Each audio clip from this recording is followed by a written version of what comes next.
Olá Portugal, alô Brasil, esta é a Connect TV Portugal, sejam bem-vindos. Este é o programa 32 dos fanáticos do Algarve. No programa de hoje vamos conversar sobre a Copa América e sobre o Euro 2020. Os fanáticos de hoje são o Carlos Encarnação, o Armando Alves e o convidado é Gilson Pagani. Antes, vamos às referências. No Distritalão, o treinador Luís Coelho deixou o Lagoa e vai treinar o Silves Futebol Clube. No basquetebol feminino, o ACD Ferragudo de José Calabote subiu à primeira divisão nacional de basquetebol. E no futsal, a Casa do Benfica de Quarteira vai jogar na terceira divisão nacional. Isto enquanto o Ladoeiro venceu o Amarense por 4-2 na final da segunda divisão de futsal. Carnação, vamos começar por aí. Comentários sobre estas referências. Olha, penso que são, aliás, em primeiro lugar, muito boa tarde a todos os colegas de painel, também boa tarde a todos aqueles que nos estão a ver. Sem dúvida, para o Algarve são sempre notícias muito positivas, seja em que modalidade for, ver clubes algarvios subirem aos patamares mais altos do desporto nacional, quer no futsal, quer no basquete, quer no próprio futebol. São sempre referências que me deixam alegre e satisfeito só pelo facto de serem equipas algarvias que vão na próxima temporada competir ao mais alto nível, não só prestigiando o próprio nome do clube, mas também da região, e penso que a região merece estar sempre bem representada em todos os escalões e, se possível, nos escalões principais das modalidades. Por isso, endereço já os meus parabéns a todas essas referências que acabaste de fazer e que consigam fazer melhor ou igual do que fizeram na temporada que findou agora, que seria também muito bom para o desporto algarvio. Armando. Olha, para já uma nota em relação ao que referiste do Ladoeiro e do Amarense, as duas equipas que foram as melhores na quadra na segunda divisão, nenhuma delas vai subir à primeira. Falharam o processo de licenciamento na Federação e, portanto, serão substituídas pelo Torriense e pelo Nuno Álvares. É necessário ter determinado número de equipas nos escalões de formação, preencher alguns requisitos já a nível da organização financeira e por aí fora, e nenhuma dessas equipas preencheu os requisitos, pelo que, digamos que foram chumbadas no processo de licenciamento e serão substituídas pelo Torriense e pelo Nuno Álvares, exatamente. Uhum. Em relação ao resto... O Amarense que tinha eliminado, entre aspas, o Farense. Exatamente, foi na fase de grupos, o Amarense ficou em primeiro lugar e o Farense ficou afastado da possibilidade de lutar pela subida. Tanto quanto sei, o Farense preencheu os requisitos necessários e, portanto, houve aqui, digamos, uma luta entre competidores que não preenchiam os requisitos e outros que preenchiam, e aqueles que não preenchiam acabaram por sobrepor-se na quadra e depois por não conseguirem esse objetivo da subida. Não é a primeira vez, já tem sucedido ao longo das últimas épocas, embora pontualmente. O que sucedeu é que, pela primeira vez, todos aqueles que subiram, que foram 2, acabaram por ver as suas candidaturas chumbadas e, portanto, não vão poder participar na primeira divisão, embora isso seja um assunto que não diz diretamente respeito aqui aos clubes do Algarve. No resto, no basquetebol, para além dessa boa notícia do Ferragudo no setor feminino, podemos ter também, creio que já este fim de semana, uma outra boa notícia, mas no setor masculino, uma vez que o Portimonense vai disputar o play-off da primeira divisão da Zona Sul, e se for bem sucedido em Sines, creio que é aí que se disputa esse play-off, poderá subir à Proliga e, portanto, poderemos ter mais uma equipa algarvia na Proliga. No futsal, a subida da Casa do Benfica, de alguma forma, vem recompor, embora de forma insuficiente, aqui um quadro que registrou várias descidas. Sonâmbulos, o Oltano e o Pedra Mourinha desceram. Houve uma reestruturação dos campeonatos. Como sabemos, na próxima temporada vai voltar a haver a terceira divisão de futsal e, portanto, teremos o Farense como único representante na segunda divisão, o que vai obrigar a equipa de Faro a longas deslocações, até seguramente um orçamento mais vultuoso para fazer face a encargos maiores. E, por outro lado, na terceira divisão, vamos ter o Albufeira Futsal e a Casa do Benfica de Quarteira. Esperemos que esta representatividade possa aumentar nos próximos anos. Já houve anos em que tivemos 6 e 7 equipas nos campeonatos nacionais e esperemos que possa haver também aqui um maior grau de competitividade das equipas do Algarve para que nos próximos anos não se registrem descidas e, pelo contrário, aquelas que subirem de escalão, que subirem à terceira divisão, possam por lá manter-se e ir ganhando raízes nos escalões nacionais. E toda a sorte do mundo, naturalmente, para estes clubes que alcançaram estes feitos e desejar que a próxima época seja recheada de sucessos desportivos. Pagani, comentários a estas referências?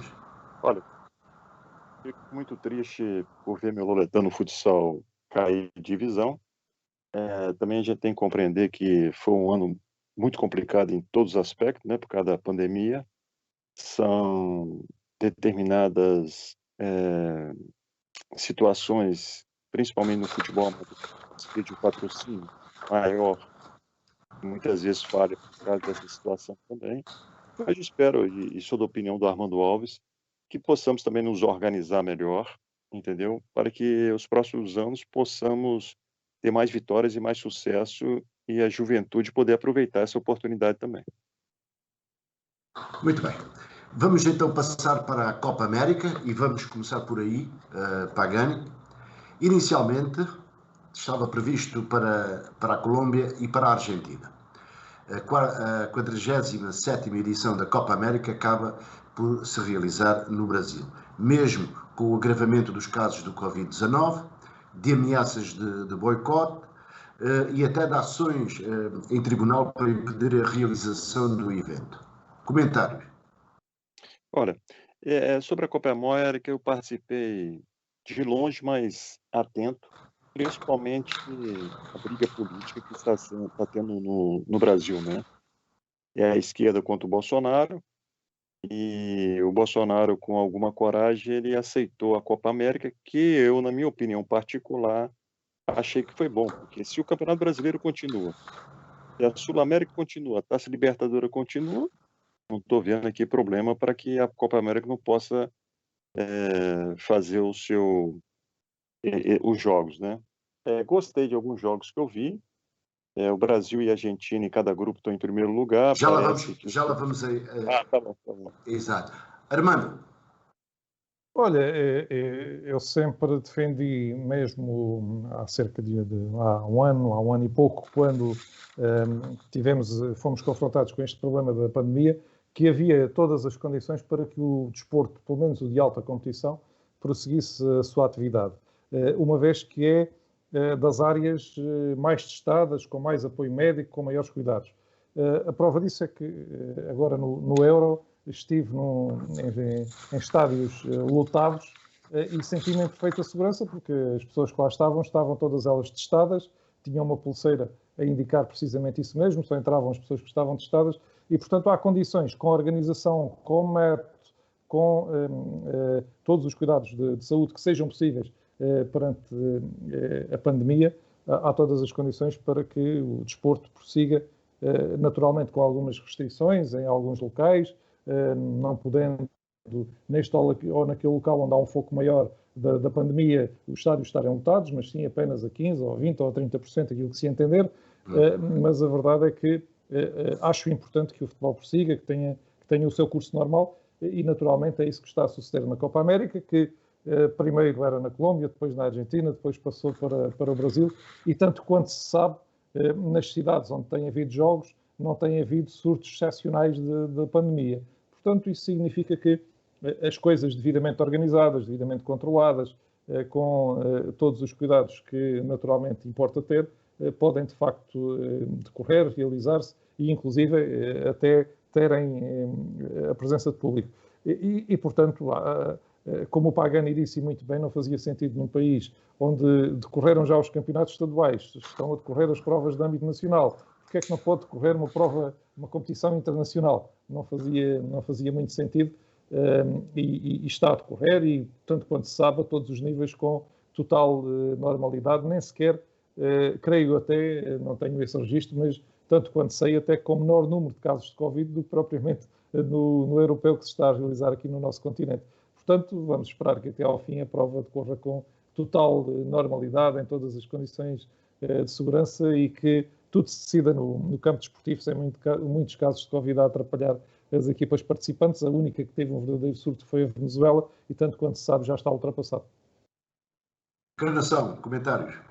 Olha, Emílio, muito daquilo que ia dizer já foi dito, mas realmente é uma realidade quando se permite que se realize um campeonato como está a decorrer no Brasil, e estamos a falar do campeonato interno do Brasil, logicamente que não haveria, e permitem-me este paralelo, lógica de que a Copa América se realizasse em solo brasileiro. Aliás, se há condições para que os campeonatos se consigam desenrolar de forma tranquila e sem grandes sobressaltos, logicamente que uma prova desta envergadura que não faria sentido nenhum que não se realizasse. E aliás, como o Romano também disse bem, pelo que parece está a correr muito bem, a organização está a ser excelente por parte das entidades brasileiras e logicamente que isso só vem dignificar não só o Brasil, mas também o próprio desporto em si e quem teve a coragem, neste caso, de fazer com que esta Copa se viesse a realizar e da forma como está a realizar, com muita qualidade até o momento.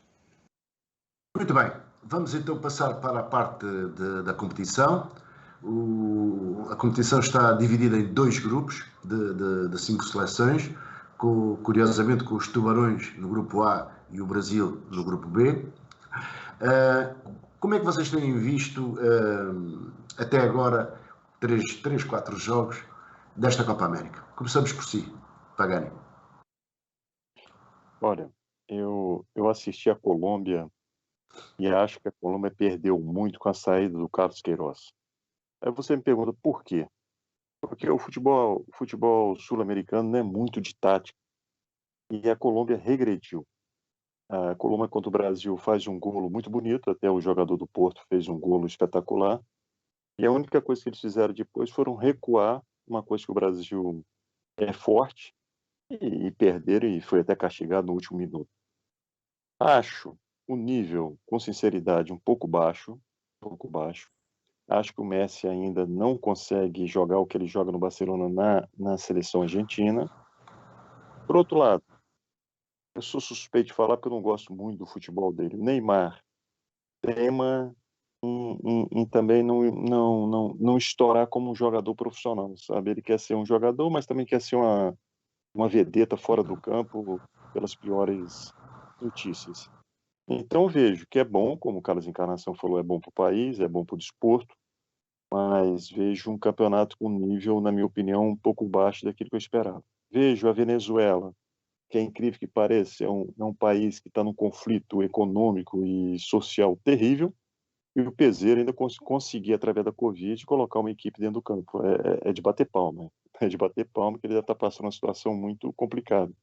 O Uruguai, por outro lado, também achei que poderia mostrar uma seleção forte e tal, é uma decepção para mim. O Chile também é uma decepção para mim, um país tão certinho, tão bom, mas eu acho, vocês me corrigem, olha, a Argentina está com problema social, a Venezuela está com problema social, a Colômbia também está, o Chile também, infelizmente, ultimamente está com esses conflitos. E acho que está refletindo no futebol. E depois, sem o público, aí é mais complicado ainda. Mas, olha, pelo menos está sendo realizado e fico satisfeito com isso. Armando. Olha, para já uma nota para o formato competitivo desta Copa América, porque a primeira fase é para aquecer os motores, porque são 2 grupos de 5 equipas e só um é que fica fora. Portanto, sinceramente, não percebo bem. Sei que noutras edições tem sido convidado o Japão, o México e por aí fora para compor 12 equipas e para fazer um formato diferente. Este formato, sinceramente, não sei para que é que se disputa esta primeira fase, porque em 10 equipas ficam apenas 2 de fora e, portanto, mais valia aqui fazer uma eliminatória prévia, algo assim, para depois entrarmos ou no mata-mata ou em 2 grupos de 4 para apurar os finalistas, seria mais interessante. Porque, de facto, aqui acaba por haver muitos jogos sem grande interesse. Porque, por exemplo, a Bolívia tem um nível claramente inferior a praticamente todos os outros competidores do grupo. E no grupo B a Venezuela e o Peru, embora o Peru já tenha conseguido alguns resultados positivos, parece-me que também estarão ali uns furinhos abaixo. E sendo uma primeira fase, digamos, para aquecer os motores, mesmo as grandes equipas não precisam de se empregar muito a fundo, porque sabem que, mesmo que tenham um percalço aqui ou um percalço ali, garantidamente estão apuradas, porque praticamente quem fizer 4 pontos nesta fase garante o apuramento para a fase seguinte.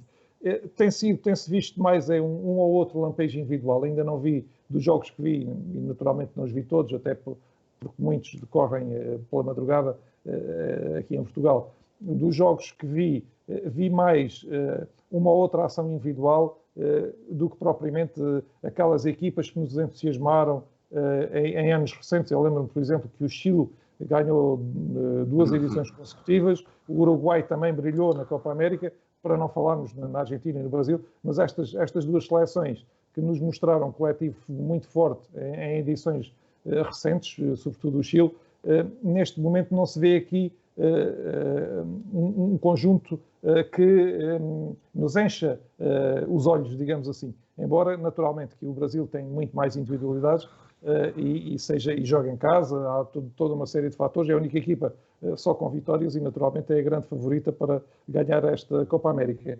A Argentina, como o Pagani disse, mas esse problema não é de hoje, é que o Messi é um no Barcelona e é outro na seleção da Argentina. Portanto, a Argentina depende muito dele, joga para ele, mas ele não consegue ter o rendimento, não há as rotinas, não há... enfim, enquanto no Barcelona toda a gente joga para o Messi, sabendo que o Messi resolve, na Argentina toda a gente joga para o Messi e o Messi muitas vezes não resolve poucas vezes. Portanto, acabamos por ter uma Argentina dependente do Messi, mas que não pode contar com aquele verdadeiro Messi, porque ele nunca o foi ao nível da seleção. Muitas vezes, quando se procura comparar, às vezes, em discussões com amigos e por aí fora, o Messi é melhor do que o Maradona. E eu digo, ao nível do seu clube, de clubes, sim. Na seleção, o Maradona levou a seleção da Argentina às costas durante o Campeonato do Mundo e levou noutro com uma seleção ainda muito mais fraca a uma final do Campeonato do Mundo, coisa que o Lionel Messi nunca fez na vida nem vai conseguir fazer. Portanto, há aí uma grande diferença entre o Messi e o Maradona. O Messi nunca conseguiu ser um pouco do que o Maradona foi na seleção da Argentina. E a seleção da Argentina acaba um pouco por se ressentir disso, embora... É assim, previsivelmente, o que é que toda a gente espera? Uma final entre o Brasil e a Argentina. E num jogo só, tudo pode acontecer. Isso é uma verdade. Mas parece-me claramente que o Brasil tem melhores argumentos. Se o Neymar quiser, de facto, pensar que pode ser uma competição que lhe dê um outro estatuto, até ao nível aqui das competições na Europa, e que se abstraia um pouco da sua vida social, daqueles faits-divers, em que ele muitas vezes é mais notícia por isso do que por aquilo que faz em campo. Se o Neymar se quiser focar naquilo que é a seleção no Brasil, naquilo que deve ser o seu comprometimento com o seu país, então aí teremos um Brasil muito forte e ainda mais candidato do que aquilo que me parece que é. Encarnação, qual é a equipa mais forte? Efetivamente, e tenho acompanhado alguns jogos, e como disse o Armando, devido à hora, não dá para acompanhar todos, mas principalmente aqueles que têm mostrado mais interesse, que é tentar acompanhar o Brasil, a Argentina e o Uruguai, que está a ser, para mim, uma tremenda desilusão. Esperava muito mais da formação da seleção do Uruguai. O certo é que vejo um Brasil que muito longe, mas mesmo muito longe daquilo que nos vinha habituando nos campeonatos do mundo. Ou seja, é, sem dúvida, para mim, das seleções que vi, aquela que é mais forte, mas mais forte de forma individual, não coletivamente. E o Brasil vive muito dos rasgos de muitos jogadores que lá tem, e basta ver, e também do acreditar, basta ver o último jogo com a Colômbia, em que o golo do Brasil foi marcado já ao perto do minuto 100, foram dados cerca de 9, 10 minutos de compensação, mas o certo é que, comparado às outras seleções, é uma seleção que mostra dentro de campo que tem jogadores, e digo isto, jogadores não coletivo, mas jogadores com enorme qualidade, e que são jogadores que conseguem resolver os encontros. Tem um Neymar que pelo menos melhorou numa coisa, e foi sempre uma das minhas, digamos, perspectivas de verificar, já não cai tão facilmente como caía, nem faz tanto aquele choro de quando vai ao choque com o adversário, mas o certo é que também não é um jogador, e como disse o Armando e bem, provavelmente se preocupasse mais com a redondinha, provavelmente a seleção brasileira poderia ter muito mais a ganhar do que tem tido com o Neymar. É mais um, sem dúvida, é um jogador que desequilibra, tem feito, por ele tem passado algumas jogadas, tem dado o gol do Brasil, mas o certo é que vejo no Brasil uma seleção forte, com nomes, mas só disso, porque a nível coletivo não vejo muito coletivo na seleção brasileira. De resto, a Argentina é aquilo que falamos, toda a gente espera que o Messi faça aquilo que fez ou que faz no Barcelona, mas o certo é, e por isso o Armando falava do Maradona, mas eu tenho que falar do Ronaldo, porque normalmente quando se quer comparar dois jogadores de envergadura destes dois que eu acabei de falar, não nos podemos esquecer que o Ronaldo resolve em qualquer campo, seja na Juventus, seja no Real Madrid, seja no United, seja onde for, ele resolve. E na seleção, com a idade que tem, e vamos falar mais à frente, mas o certo é que também é um jogador que continua a dar o seu contributo, ao contrário de Messi, que na seleção da Argentina ainda não conseguiu afinar as pontas. De resto, o Pagani falou bem, nota-se que há muitas seleções, pelo nível que estão a atravessar económico e social, nota-se que num índice muito baixo de competitividade. Esperava mais do Chile. O último jogo que vi do Chile, já gostei mais da seleção chilena, mas o certo é, para mim, sem dúvida, a grande seleção tem sido o Uruguai. Mas deixa-me também dizer, só para finalizar, a prestação do Carrilho no Peru. Quem viu o Carrilho a jogar em Portugal e quem veio o Carrilho a jogar atualmente na seleção peruana, está um jogador completamente diferente para melhor, com uma qualidade muito superior do que aquela que nos habituou, pelo menos que mostrou aqui em Portugal, e sem dúvida, ao nível da sua seleção, tem sido elemento muito importante neste terceiro lugar que a seleção peruana tem, com 4 pontos, os mesmos que a Colômbia, mas tem sido peça-chave importante na seleção peruana, este jogador, que até fiquei um pouco estupefacto ao vê-lo jogar, e está sem dúvida num momento auge da sua carreira. Pagani, com a Copa América, o Campeonato Brasileiro não para. Qual é o impacto nas equipas que participam no Brasileirão? Olha, eu tive essa experiência no Santos, porque quando eu joguei no Santos, a gente tinha a Taça Libertadores, a gente tinha o Campeonato Brasileiro, né? E era outro nome, a Taça Brasil. Eram 3 campeonatos que corriam ao mesmo tempo. O brasileiro está acostumado, porque o plantel das grandes equipes são 35 jogadores a 40 jogadores, né? É natural que o nível cai, né? Porque os principais jogadores saem para a seleção. Mas o Campeonato Brasileiro, só por si, já é um chamariz muito grande do Brasil.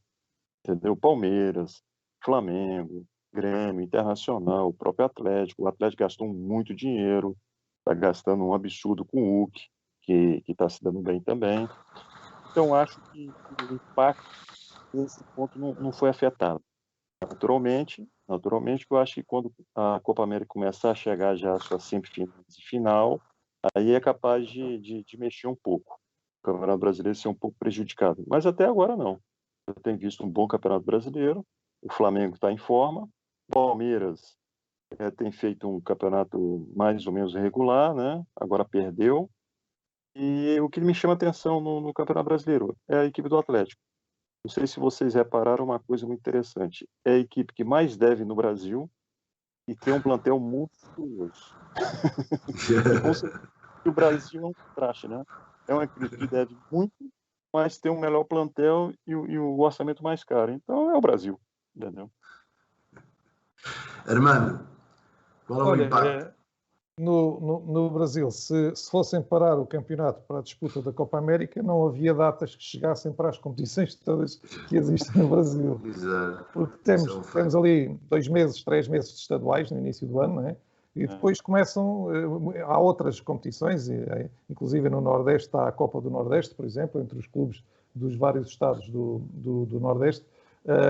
Há a Copa do Brasil, há o Campeonato Brasileiro, há a Libertadores, há a Sul-Americana e, portanto, se a competição fosse suspensa, digamos, durante o mês, não haveria, mesmo assim não há, porque se repararmos, esta temporada, eu lembro-me no início da temporada, clubes que estavam a disputar as pré-Libertadores e pré-Sul-Americana e as primeiras eliminatórias da Copa do Brasil e os estaduais, houve clubes que jogaram, houve um clube, não sei precisar qual, no Nordeste, que teve um jogo num dia, teve um jogo a seguir no outro, teve um de folga e teve, portanto, em 4 dias disputou 3 jogos. E, portanto, isto só acontece no Brasil, porque, de facto, há muitas competições, os clubes valorizam muito os campeonatos estaduais, porque há uma grande rivalidade entre os clubes da mesma cidade, em São Paulo, no Rio, em Belo Horizonte, em Fortaleza e por aí fora, e, portanto, valorizando muito essas competições, empenham-se na conquista dessas competições e depois o calendário fica muito sobrecarregado. Que impacto é que isso tem no Campeonato do Brasil? Eu creio que a equipa, digamos, mais sacrificada está a ser o Flamengo, porque naturalmente é também a equipa mais cotada do Brasil, aquela que tem um plantel mais recheado de estrelas, e vários desses jogadores estão nas seleções, não apenas no Brasil, mas também noutras seleções sul-americanas. Isso notou-se, por exemplo, na derrota caseira com o Red Bull Bragantino, em que eu acredito que a diferença de nível entre as duas equipas permitiria que, noutras circunstâncias, com os jogadores todos, que o Flamengo desse outro tipo de resposta. E depois há uma outra circunstância, um lado positivo e um lado negativo. O lado negativo é que os jogadores que estão na Copa América estão sujeitos a um ritmo, a uma intensidade um pouco maior e vão chegar depois de disputar a Copa América, muitos deles cansados e desgastados e que precisarão de algum tempo de recuperação. E, por outro lado, a ausência deles abre espaço e o Brasil, cada clube brasileiro tem escolas e tem talentos na base que nascem quase como cogumelos, e dá oportunidade a esses miúdos. Temos visto alguns miúdos em vários clubes a aparecerem, nomeadamente no Flamengo, jogadores que eu desconhecia e que estão agora a aparecer na primeira equipa e com excelente rendimento e que seguramente vão dar luta aos internacionais quando estes voltarem. É um caso atípico este do Brasil, das competições não pararem, mas a verdade é que isto já sucede há muitos anos e, portanto, já está enraizado na cultura brasileira e, portanto, nós aqui estranhamos, para os brasileiros e para as pessoas ligadas ao futebol do Brasil, isto é uma coisa perfeitamente normal e aceitável. Encarnação, tua opinião? Olha, penso que em Portugal seria impensável acontecer isto que realmente está a acontecer e que acontece com claridade e como já foi dito no Brasil. Aliás, o índice competitivo já tive a oportunidade também de assistir a alguns jogos do Campeonato Brasileiro, mesmo notando a falta daqueles que poderemos chamar, como o Armando disse, de algumas estrelas das equipas, nota-se que o índice competitivo continua a ser ainda muito elevado, independentemente de alguns jogadores que possam ser imprescindíveis, embora não haja imprescindíveis em lado nenhum, mas sejam importantes no seio dessas equipas. Com o aparecimento de outros jogadores, tenha sentido um pouco essa ausência, portanto, e há aqui uma coordenação muito engraçada entre os clubes e as seleções. Ainda há poucos dias vi um jogo do Flamengo e estava uma bandeira da seleção brasileira com o nome do Gabigol. Portanto, os próprios os adeptos que deixam as bandeiras nos estádios e foi realmente, despertou uma atenção, a própria realização focou isso, mas não há dúvida que a qualidade do campeonato em si não perde muita qualidade, ou seja, mantém-se num nível médio-alto, com bons jogos, com as equipas a mostrarem que, para além daqueles que estão na seleção, e como o Armando disse, e não vou repetir, nascem jogadores brasileiros mais depressa do que provavelmente chove no Algarve ou em Faro durante um mês. O certo é que a competitividade e a igualdade em muitas equipas, e quando isto a nível de talentos, tirando daqueles que estão na seleção, tem sido muito igual, num patamar muito alto e com futebol de muita qualidade. Aliás, às vezes até perco às tantas da noite a ver os jogos, mas realmente depois, quando me vou deitar, digo que valeu mesmo a pena, porque a qualidade e a intensidade e a forma como os jogadores colocam tudo em campo dá gosto de assistir a uma partida de futebol, e isto prova que realmente poderá haver duas provas distintas no mesmo país, e que uma delas seleções e outras clubes, e que a qualidade em si não se nota muita diferença, muito pelo contrário, muitas surpresas e jogos de grande qualidade aqueles que eu tenho assistido do Campeonato Brasileiro esta temporada. Olha, deixem-me só dar uma Sim. nota em relação ao Campeonato do Brasil, é que a equipa que está na liderança, o Atlético Paranaense, é treinada por um português, o filho do Tony, o António Oliveira, e portanto já não é só o Jesus, já não é só o Abel, temos outros treinadores. O Jesus, digamos que abriu as portas para muita gente e para clubes de renome no Brasil, e o António Oliveira está a realizar um trabalho fantástico, com um início de campeonato muito bom, com uma equipa de muita qualidade, sobretudo uma equipa muito consistente, muito capaz, e esperemos que ele tenha sucesso para que outros portugueses possam também chegar a outros clubes dos principais do Brasil. Já tivemos também o Josualdo com uma passagem, embora fugaz, pelo Santos, e seguramente que estes bons desempenhos dos treinadores portugueses vão abrir portas a mais gente. Vamos passar... sim, força. Força. O Antônio Oliveira ele foi para o Santos através do Gesualdo. Só Exato, que faz parte da equipa técnica. O diretor desportivo era o Paulo Tuori. E o Paulo Tuori viu nele um profissional que tinha futuro, leva ele para o Atlético Paranaense, e o sucesso que ele está fazendo é muito grande. Né? E o que ele está fazendo com a equipe que está demonstra que ele tem muito futuro pela frente. Vamos passar então para o Euro 2020. Este Euro está a ser disputado em 11 cidades e 9 das 24 seleções já jogaram em casa. A minha pergunta é: qual é a vossa opinião sobre este pormenor? Armando. Olha, eu acho que, digamos que o Campeonato da Europa democratizou-se nesta edição. Não vejo mal nenhum, aliás, têm acontecido resultados até surpreendentes de equipas que têm jogado em casa.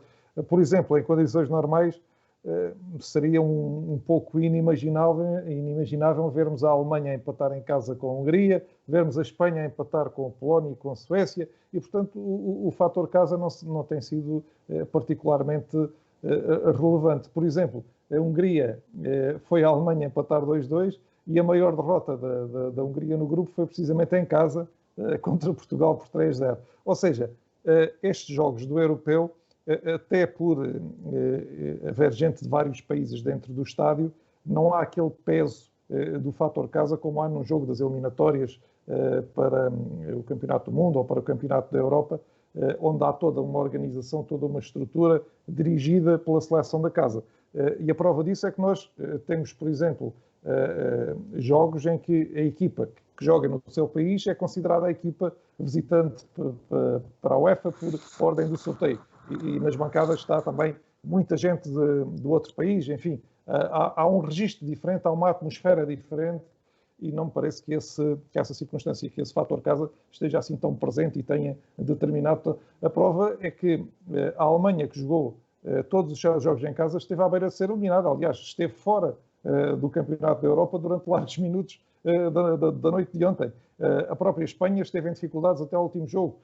Portanto, não parece-me algo de diferente, algo de inovador, uma forma de levar a países, um conjunto de países que, por exemplo, têm só 1 ou 2 estádios com boas condições. Estou a lembrar-me, por exemplo, da Hungria, estou a lembrar-me da Roménia, países que por si só, sozinhos, não conseguiriam organizar alguma vez uma competição deste nível e que têm a oportunidade de a receber. Estou a lembrar-me do Azerbaijão, por exemplo, enfim, há vários outros, a Dinamarca. Portanto, países que por si só jamais organizarão um campeonato da Europa e muito menos um campeonato do mundo, e que têm a oportunidade, através desta solução partilhada, de receber a prova e de usufruir daquilo que é o espírito de uma grande competição, porque é uma coisa realmente diferente, e eu falo por experiência própria. Estar numa destas competições, vivenciá-la, é uma experiência, e, portanto, o facto de mais cidades, de mais países, e muitos deles a quem essa prova estaria vedada por circunstâncias socioeconómicas e estruturais, é algo de bom e algo positivo, e algo que espalha o futebol, leva o futebol de alta competição a mais locais e, portanto, contribui para a sua divulgação.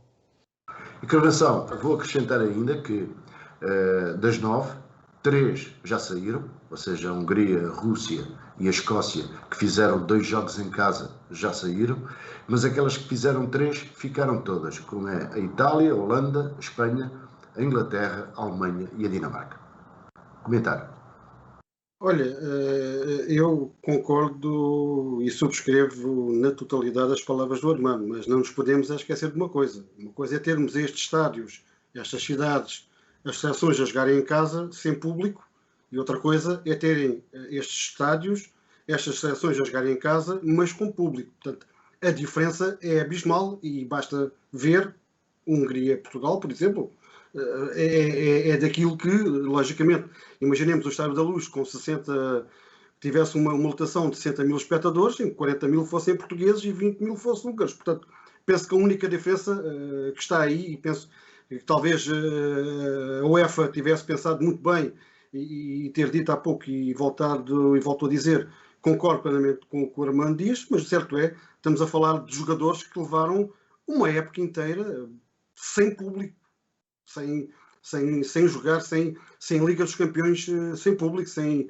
Ligas Europas sem público, sem campeonatos sem público. Portanto, e o fator público, quer queiramos, quer não, e basta presenciá-lo, e basta ver ontem no jogo entre Portugal e França, o golo da Hungria foi mais festejado e mais ouvido que o golo de Portugal e que o golo da França. Portanto, logicamente, a prova de que o público é importante e pode ser um fator determinante, embora não tenha sido para estas seleções, como tu fizeste bem, mas tem sido também aqui um fator muito importante para estas seleções. E logicamente, penso que nisso a UEFA pensou da forma que pensou, e muito bem, como o Armando disse, mas também há aqui, digamos, um desequilíbrio, e todos nós sabemos que aquele barulho que vem da bancada muitas das vezes galvaniza muito os jogadores, e estes jogadores, todos eles que estão neste momento a jogar o Campeonato da Europa, tiveram um ano sabático, ou seja, não tiveram público, mesmo a grande nível, mesmo no patamar maior do futebol europeu, que é a Liga dos Campeões. Portanto, mais recentemente depois a Inglaterra ainda teve alguns adeptos, mas que tem sido um fator importante. Logicamente não poderemos comparar uma seleção da Hungria. Eu não acredito que uma Hungria sem público no estádio provavelmente fizesse aquilo que fez a França. É um exemplo, por exemplo. E eu vi o jogo. Mas, olha, no Hungria-Portugal estavam quase 70 mil húngaros lá e perderam por 3-0, felizmente. Pronto, mas isso que eu estava a dizer, a noção de ontem do gol da Hungria, dos gols da Hungria frente à Alemanha, num Portugal-França, parece que tinha sido a seleção portuguesa ou francesa que tinha marcado o gol. Mas acho muito bem que também se vá abrindo os estádios ao público, porque realmente é uma diferença abismal. Ou seja, para quem durante um ano chegava a um estádio e ouvia a música do estádio e o treinador a dar a tática e o árbitro a dizer que era falta e o porquê, logicamente que isto é galvanizador. Se é para nós que estamos do lado de cá, sentados em frente à televisão a ver o jogo, imagino para aqueles 22 jogadores que estão dentro das quatro linhas. Por isso, à exceção disso, penso que a UEFA, e no aspecto que o Armando disse, e muito bem, e que subscrevo, teve bem. Quanto ao público, penso que deveria ter pensado, porque também, logicamente, há outras seleções que gostavam de ter e que nós, adeptos, gostávamos também de presenciar, e a Europa não é assim tão grande como tudo isso. Magani, esta dispersão pelas cidades, qual é a sua opinião? Olha, eu concordo com o Armando e com o Carlos em parte. Eu sou mais conservador, que eu acho que o europeu, quando for em Portugal, mexe com países, seja em qualquer parte, setores turísticos, tudo, e fica mais concentrado. Eu acho assim, lógico que a presença do público é muito importante. Isso eu não tiro, não tem dúvida nenhuma. Mas eu acho que quando uma competição é feita num país, eu acho que o mundo todo se concentra mais. Logicamente, é inovador? Eu estou gostando? Estou. Mas ainda fico com a parte mais de um país sediar a Copa, sediar o europeu. Logicamente, o que o Armando falou, e é verdade, né? Tem países que nunca vai conseguir fazer com que o europeu seja lá, então estão tendo a oportunidade de ter jogos ali. Mas eu acho que mais Magari, eu acrescentava ainda o seguinte, é que esta ideia surgiu porque já estava a começar a haver dificuldades em arranjar países que se interessassem em organizar. Portanto, havia falta de dinheiro e, portanto, esta situação surgiu daí. Sim. Não. Nesse ponto concordo, mas eu, na minha opinião particular, eu gosto mais de quando um país, ou no máximo dois, né, possa patrocinar, porque aí fica mais vivo. O país vive mais Uhum, aquilo, as pessoas claro. vão se transportar para lá, entendeu? Essa é a minha opinião, mas estou gostando imenso. Muito bem. Qual é a vossa opinião sobre o euro até agora? Encarnação, vamos começar por aí. Por exemplo, a Bélgica, a Holanda e a Itália fizeram pleno, só tiveram vitórias, e depois temos seleções como a Espanha, a Inglaterra, a Alemanha, algo intermitentes. Qual é a vossa opinião? Olha, posso dizer que para mim é grande candidata a vencer este Euro 2020, 2021. Para mim é a Itália. Já há muito tempo que não havia uma Itália como está a jogar. Aliás, nós lembramos muito bem da Itália que foi campeã do mundo com o Trapattoni, que era 1-0 e defende, 1-0 e defende, 1-0 e defende, 1-0 e defende e campeão do mundo. Esta Itália é uma Itália completamente diferente. É uma Itália, eu diria, avassaladora, desde o primeiro minuto. Ou seja, nem no último jogo, que já tinham a manutenção, a passagem aos até final praticamente assegurada, que aquela máquina italiana foi uma coisa demolidora. Para mim, muito sinceramente, e pelo que tenho visto, e tenho acompanhado muito o Campeonato da Europa, há que ter muita atenção a esta Itália e, para mim, é uma das sérias candidatas a ser campeã da Europa. Depois, a desilusão vem da Espanha. Esperava mais da Espanha. Muito sinceramente, esperava mais da seleção espanhola. Não sei se tem jogado o QB ou não, se tem alguns problemas internos ou não, mas o certo é que se não fosse aquele tirar de ramela no último encontro frente à Eslováquia por 5-0, penso que a passagem pelo europeu por parte da Espanha tenha sido algo de penoso e inglório e talvez merecedor por aquilo que a Espanha vinha a realizar até à altura. E depois há a contar com os outsiders, e como tu disseste bem, uma Bélgica que muita gente também não dá por ela, mas logicamente poderá fazer aqui um brilharete neste europeu. Uma Croácia que mostrou no último jogo que tem potencial, porque até lá também, na minha opinião, e pelo que eu vi, não o tinha feito. Depois temos os crónicos. Isto que aconteceu com a Alemanha, vamos recordar que Portugal, quando foi campeão da Europa, praticamente empatou os jogos todos, à exceção dos que seria eliminar, ou por penaltis, ou em prolongamento. Mas o certo é que... Ganhamos apenas um jogo nos 90 minutos com o País de Gales. Com o País de Gales, exatamente, Armando. Exatamente. Mas lá está, eu penso que esta primeira fase é sempre uma fase que é aquela fase em que as equipas jogam não como a Copa América, como o Armando dizia há pouco, de 7 equipas, 6 são apuradas, mas digamos que é o QB para conseguir. Quanto à nossa seleção, continuo. Já lá vamos vamos. falar. Já lá vamos. Já lá vamos. Então deixa-me só dar aqui uma nota para a Inglaterra, uma nota para finalizar à seleção inglesa, que realmente também tem mostrado, não dentro daquilo que a Itália faz, mas tem mostrado que é uma seleção a ter em conta, ou seja, vejo um campeonato da Europa com 3, 4, 5 seleções, algumas delas agora por motivos, logicamente, de calendário, e já iremos falar mais à frente também, terão que sair, mas uma Inglaterra que tem estado a ser uma agradável surpresa e que tem estado também a mostrar que quer ter uma palavra a dizer ainda neste europeu. Pagani, a sua opinião sobre o Euro até agora? Diferentemente da Copa América, eu acho que o futebol está num nível bem superior. Seleções como... E vou falar mais. A Inglaterra me surpreendeu pela positiva.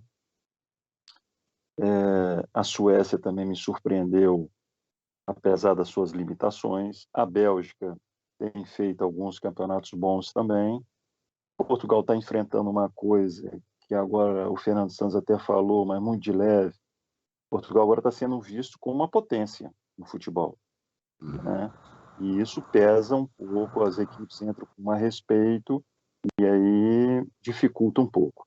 Agora, tenho gostado imenso, acho eu, posso estar errado, que a Alemanha não podemos achar que ela não tem chance, porque são equipes que estão acostumadas a ultrapassar os seus maus momentos e são equipes sempre de chegada, como a França também. Eu gostei da França, gostei da sua organização, entendeu? Nos jogos que eu vi, Agora, naturalmente que a Espanha também está num momento não muito bom, mas também é um respeito. Eu acho que a partir de agora não vão ver grandes jogos, melhores ainda, e o público vai saborear o campeonato que, para mim, começou bem e vai terminar bem. Armando, o melhor e o pior? Olha, eu sobre isto tenho uma visão que é a seguinte, e se olharmos para os últimos 20 anos do Campeonato da Europa, os registros dão-me razão. Normalmente, poucas vezes tem sucedido, ao longo destes últimos 20, 30 anos, uma equipa começar bem e ser campeã. O Portugal, por exemplo, começou com 3 empates. Temos o exemplo da Dinamarca há uns anos em que os jogadores estavam de férias e foram jogar o Campeonato da Europa e foram campeões. Temos o exemplo da Grécia com futebol super defensivo, que foi campeã. Portanto, esta primeira fase, o que é que acontece muitas vezes? E isto tem a ver mais com a gestão do esforço e tudo isso. Há muitas seleções em que os jogadores chegam a esta altura da temporada muito sobrecarregados.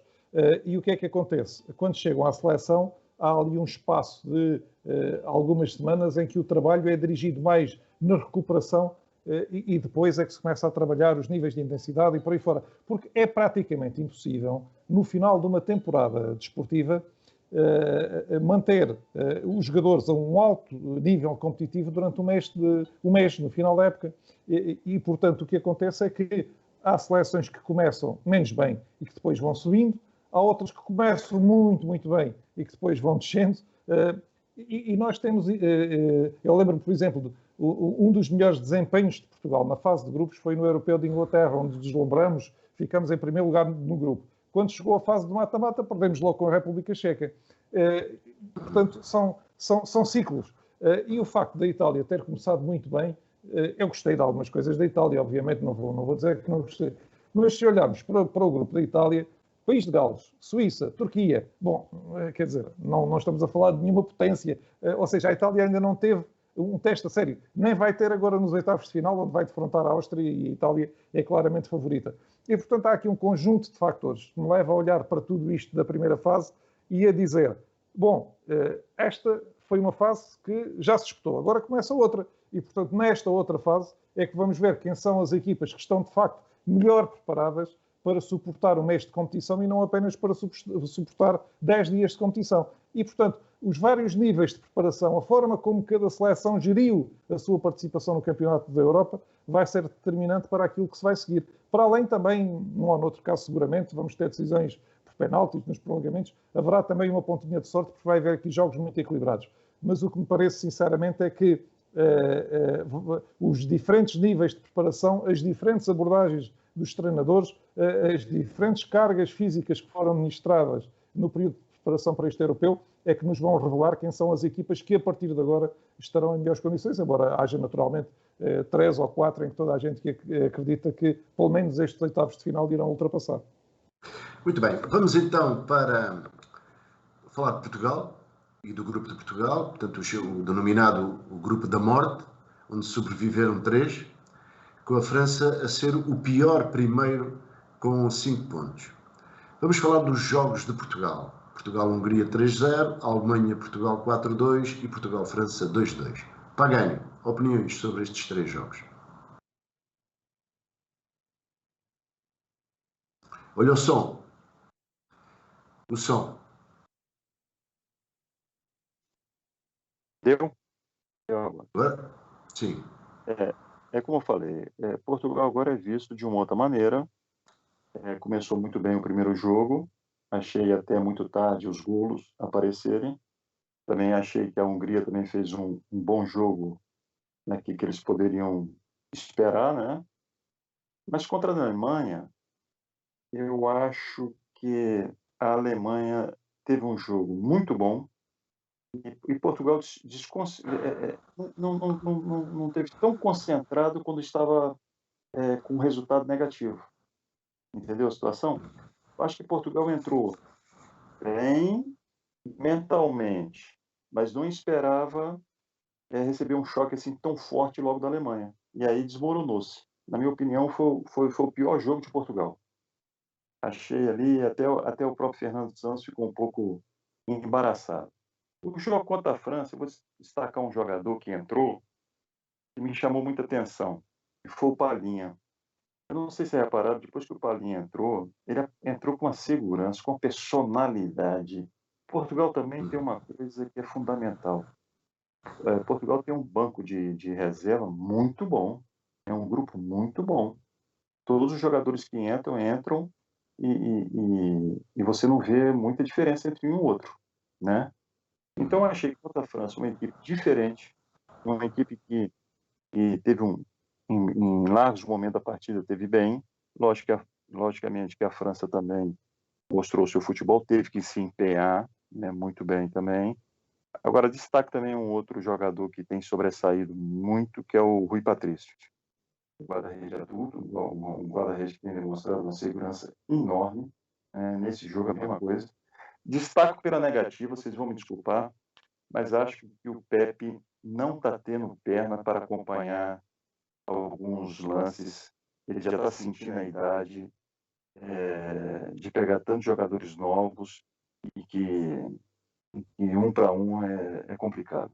Entendeu? Acho que é o único ponto negativo. Estão falando muito do lateral direito, mas você tem que saber com quem que ele também pegou, né? Ele também pegou uma coisa. Quem está fazendo cobertura no Semedo é o Pepe. Então, por isso que eu falo a você que o Pepe não está tendo essa perna para essa frescura física pela sua idade, pode ter mais experiência, mas muitas vezes você tem que ter uma velocidade para fazer a cobertura ou para encostar bem no avançado. E vejo que ele está com essa dificuldade. Pode ser que eu esteja errado, entendeu? Mas isso que eu estou vendo. Acho, do meio para frente, muito forte. O Ronaldo sempre é um perigo, para mim é o melhor jogador do mundo, né? O Jota está intercalando, né, que é jovem ainda, mas você vê que pode ser um caso sério no futebol. Gostei imenso dele. Acho que Portugal está no caminho certo. Vai pegar uma equipe boa, vai pegar uma seleção boa que é a Bélgica. E espero que ele possa também ser coroado com vitória e conseguir os seus objetivos. Armando, os 3 jogos de Portugal. Olha, no primeiro resultado foi um pouco enganador, porque o volume de jogo, embora Portugal tivesse sido claramente superior, o volume de jogo não era suficiente ou não foi suficiente e a exibição não foi tão boa assim para justificar uma goleada por 3-0.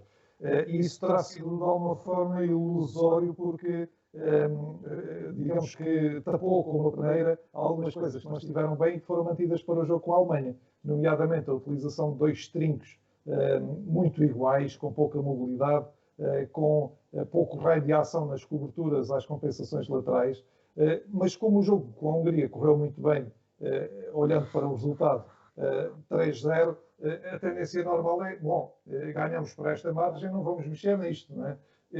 E foi um erro, porque a Alemanha, os responsáveis da seleção da Alemanha, olharam muito bem para algumas insuficiências da equipa portuguesa e souberam aproveitá-las e construíram aquele resultado que nós vimos de 4-2. O problema da seleção de Portugal, creio eu que não estava nas laterais, embora me pareça também que se o Cancelo não tivesse o problema de Covid e estivesse na seleção seria o titular e possivelmente teríamos ali outro tipo de garantias, mas o que me parece que faltou contra a Alemanha foi a oscilação dos médios defensivos para fazer as coberturas e também algo que se viu com a Alemanha, com a França e que não se tinha visto com a Alemanha, que foi os extremos a recuarem e a fecharem e a não permitir situações de 2-1 em cima dos laterais, porque por muito bons que os laterais sejam, se apanharem com o extremo e apanharem com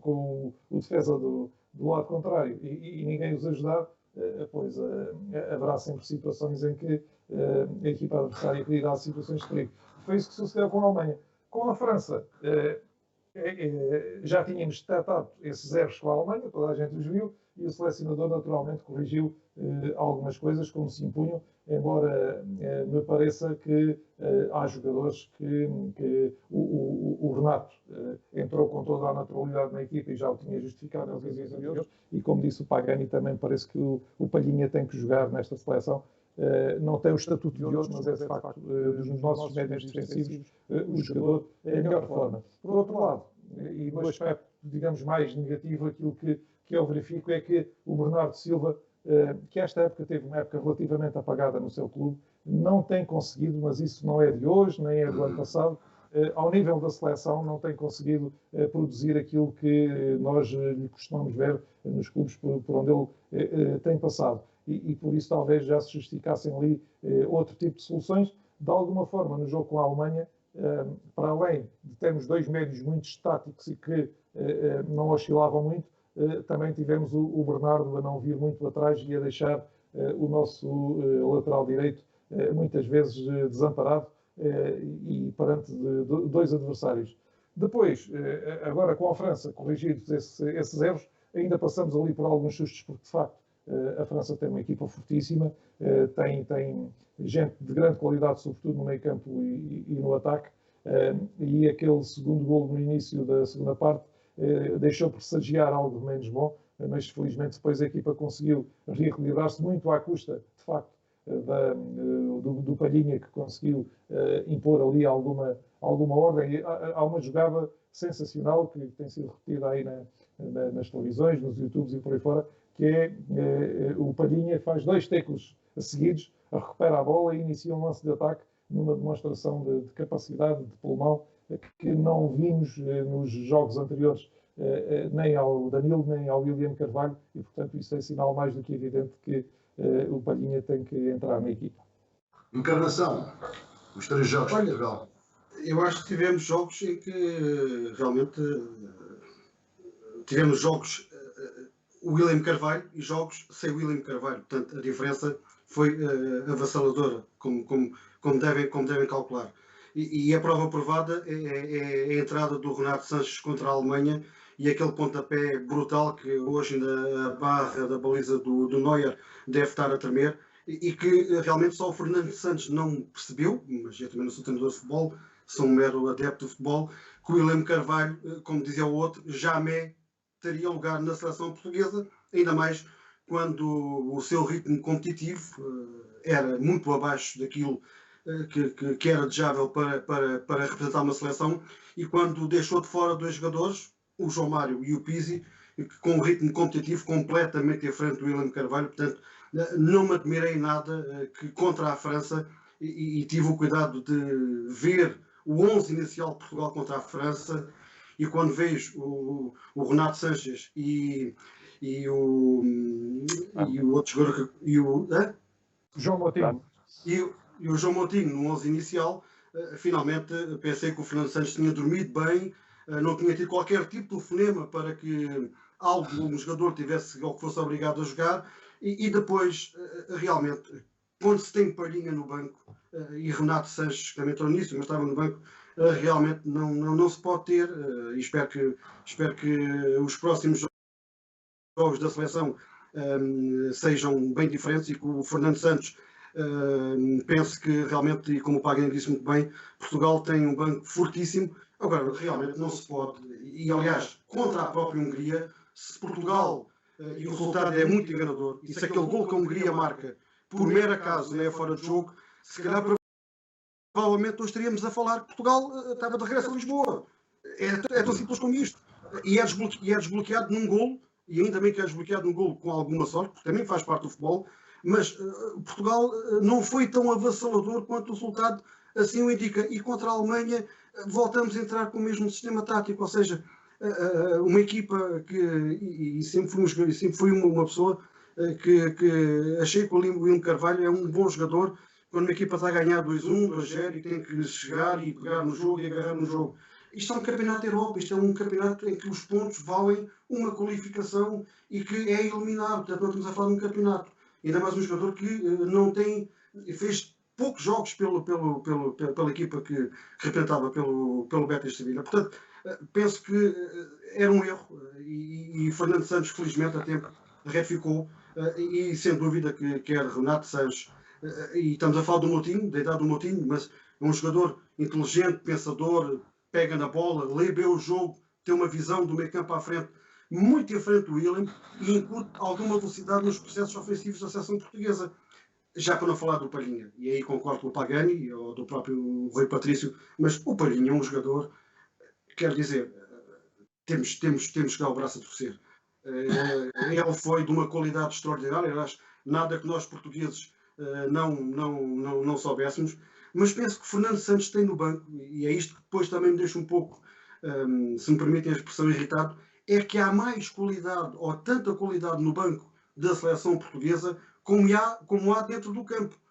E o Fernando Santos, e é bom o treinador ter estas preocupações, dormir com estas preocupações. É sinal de que tudo aquilo que o envolve é de preocupar, porque a qualidade é muito. Agora, realmente, e muito sinceramente, o William Carvalho é titular numa seleção que é campeã da Europa, está a disputar um europeu com jogadores de grande qualidade e grande nível. Sinceramente, não percebi. Aliás, eu percebo o porquê, mas também não vale a pena estarmos aqui a falar nisso. Como é que se convoca um jogador? É para fazer balneário. Ok, tudo bem, então vamos buscar o Éder. O Éder é o símbolo da nação portuguesa. Foi o Éder que nos deu o título de campeão da Europa. Por que não levou o Éder? E levou o William Carvalho. Fica a pergunta para quem quiser responder. Muito bem.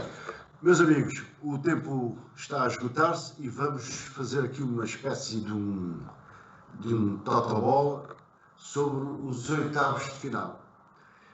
Eu vou lançar o jogo e os meus amigos vão dizer quem é que vai ganhar. País de Gales, Dinamarca. Pagani. Dinamarca. 1x2. É a Dinamarca que ganha? Dinamarca. Ok. Armando. País de Gales, Dinamarca. Bom, isto se fosse no Totobol eu colocava um X. Como alguém tem que ganhar, isto vai decidir só no prolongamento ou nos penaltis. E muito provavelmente para a Dinamarca, que tem uma mentalidade, creio eu, mais forte como coletivo. E portanto, creio que os dinamarqueses vão acabar por seguir em frente. Ainda para mais com aquele incidente que houve e que não falamos aqui, com o seu capitão, o Eriksen, e que naturalmente a qualificação e toda a força anímica, o desejo de dedicarem algo ao seu capitão, vai fazer com que a Dinamarca possa eventualmente superar-se. Muito bem. Encarnação. Dinamarca. Dinamarca também. Itália, Áustria. Pagani. Itália. Ora, Itália. Encarnação. Itália. Itália também.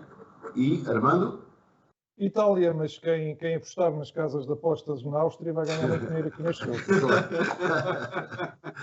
Muito bem. Holanda, República Checa. Pagani. Holanda. Holanda. Armando? Holanda, mas se a República Checa marcar primeiro, vai ser muito difícil para a Holanda. A defesa da Holanda não me inspira confiança. Encarnação. Eu vou ser diferente de vocês. Países Baixos. Ok. Croácia e Espanha. Pagani. Croácia. Croácia para o Pagani. Armando? A Espanha vai aparecer em grande nesta segunda fase da competição. Espanha. E o Encarnação? Eu vou com o Pagani. Croácia. Croácia. França, Suíça. Pagani? França. França. Armando? Provavelmente os jogos mais desequilibrados destes oitavos de final, claramente a França. Encarnação? Subscrevo tudo o que o Armando disse. França. Inglaterra, Alemanha. Encarnação? Ui! Agora é que me apertaste os calos, como costuma dizer. Este é daqueles jogos que realmente é para tripla, mas acredito que a Inglaterra vence a Alemanha e passe aos quartos de final do Europeu. Muito bem. Pagani? Para que fique mais competitivo, mais gostoso, torço pela Alemanha, pela Inglaterra e aposto na Inglaterra. Inglaterra. Armando. O jogo é em Wembley, os ingleses Exato. dispõem do fator casa, mas eu aposto na Alemanha, porque o coletivo da Alemanha é muito mais forte. Alemanha. Suécia, Ucrânia. Suécia. Suécia para a encarnação. Armando. Ucrânia tem melhores avançados, tem o Yarmolenko e o outro Yaremchuk, são excelentes jogadores, vão resolver isto. Engraçado, a Ucrânia já estava morta e sobreviveu. É como Portugal há 5 anos. É verdade. Pagano. Suécia. É a Suécia. E agora, por último, Bélgica-Portugal. Armando. Bom, se eu dissesse Bélgica, cortavam todos os pescoços agora, não era? Mas sinceramente acredito em Portugal. A Bélgica, tal como a Holanda, parece-me que tem um problema defensivo e que, se nós sabermos explorar algumas debilidades... Aliás, uma nota é, por exemplo, o Vertonghen, que jogou no Campeonato Português. Todos nós vimos o andamento, ou o pouco andamento do Vertonghen, e ele é titular na seleção da Bélgica, mas não é só ele, há ali outras debilidades naquela seleção da Bélgica que o nosso ataque poderá explorar. Mas a verdade é que a Bélgica também tem um ataque fortíssimo, tem o Lukaku, tem o De Bruyne, que é um municiador de altíssima qualidade, e portanto vai ser uma tarefa muito difícil entre duas equipas que têm os seus melhores argumentos no ataque. Ora, é Portugal então. Portugal, sim. Portugal. Encarnação. Independentemente daquilo que eu disse há pouco, penso que em primeiro lugar vai ser um grande jogo de futebol entre duas grandes seleções. E acredito e espero, e não digo que vou rezar porque não o poderei fazer, mas espero que o Fernando Santos tenha a consciência de que realmente o 11 do jogo frente à França é aquele que lhe dar mais garantias. E tudo está na mão do engenheiro, portanto.